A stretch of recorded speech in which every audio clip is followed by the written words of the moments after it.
हाय भैया, हमारे यहाँ रिकॉर्डिंग स्टूडियो खगड़िया बदास से आज मेरे स्टूडियो में आई है खगड़िया से दोनों बहन ही हैं। हाँ, दोनों।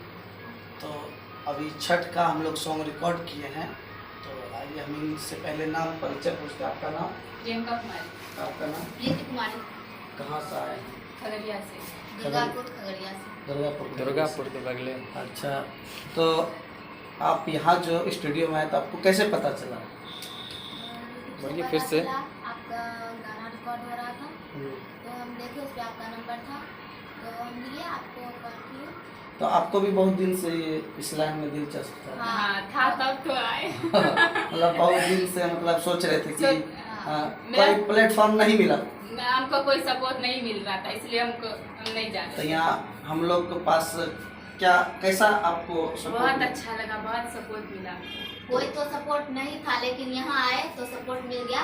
अच्छा से गाते- गाए और अच्छा, यहाँ अच्छा भी लगा, बहुत अच्छा लगा। और अच्छा और होते ही रहेगा। एक से ठीक है। अब इनका जो गाना हुआ है हम लोग किए हैं बहुत अच्छा। हमको लगता नहीं कि ये नए सिंगर फर्स्ट बार में इतना फर्स्ट बार और दोनों आए, मुझे बहुत ही दिल को जीत लिया और बहुत ही अच्छा हम लोग इन सपोर्ट किया, गवाए भी हैं। तो अभी हम इनका लाइव वीडियो छठ का सुनाएंगे। तो आइए आप हम लोग अभी इस इसका वीडियो कुछ- और आप लोग इस वीडियो को जरूर देखें। अगर अच्छा लगे तो लाइक, कमेंट्स और ज़्यादा से ज़्यादा शेयर करें। और इस प्यारी प्रियंका और प्रीति को आप अपना दुलार प्यार आशीर्वाद जरूर दीजिए, ताकि एक से गाना आप लोग के बीच में और मेरे स्टूडियो के मैथिली झनकार सरगम बाबू के चैनल से आते रहेंगे और मिलते रहेंगे। सिर्फ आप सबका दुलार प्यार इन दोनों बहन पे बरसाए रखिए।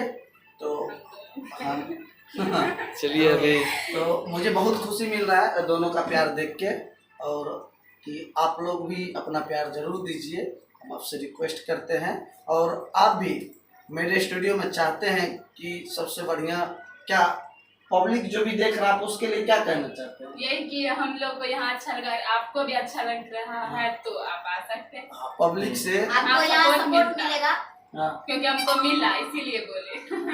तो आप लोग जितने भी देखने वाले मतलब गायक गए नए हो या पुराने हो, निसंकोच होके मेरे स्टूडियो में पधारे। क्या मतलब निसंकोच होकर मेरे स्टूडियो में पधारे और अपना बढ़िया से बढ़िया काम करवाए। ना यहाँ किसी को हम लोग ठगते हैं, ना किसी को लूटते हैं। हम लोग सिर्फ काम के लिए बैठे हैं खगड़िया में, अपने भादास गाँव में। तो आइए ज़्यादा ना समय लेते हुए हम इनका कुछ जो रिकॉर्ड किए हैं हम अभी आपको सुनाते हैं, और आप जरूर देखिए, बने रहिए।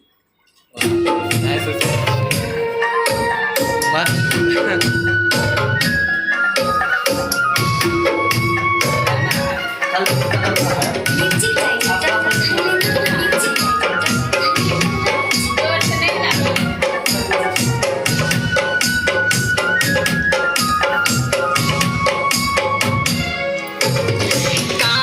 चाही बस के बहंगिया, बहंगी लचकत जाए, बहंगी लचकत जाए।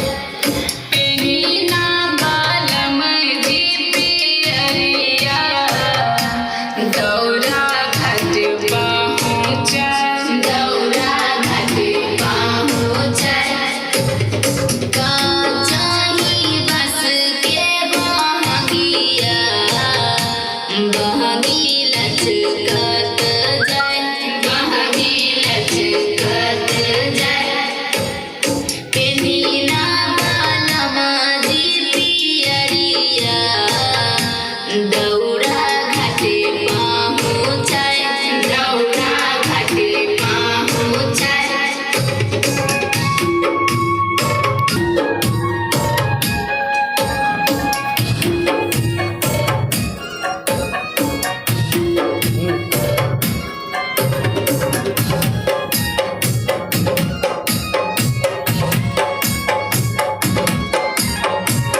दौरा घाटे पहुँचै दौरा घाटे पहुँचै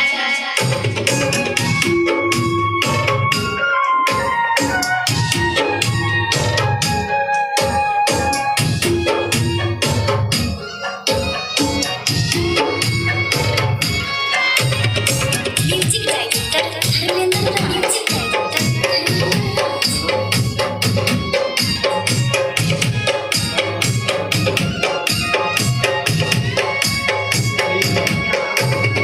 छठी माई चाहिए न होई कौन कमी घरवा में भरल रहे अन्न धान लक्ष्मी लिंक भेजे हैं डाउनलोड कीजिए।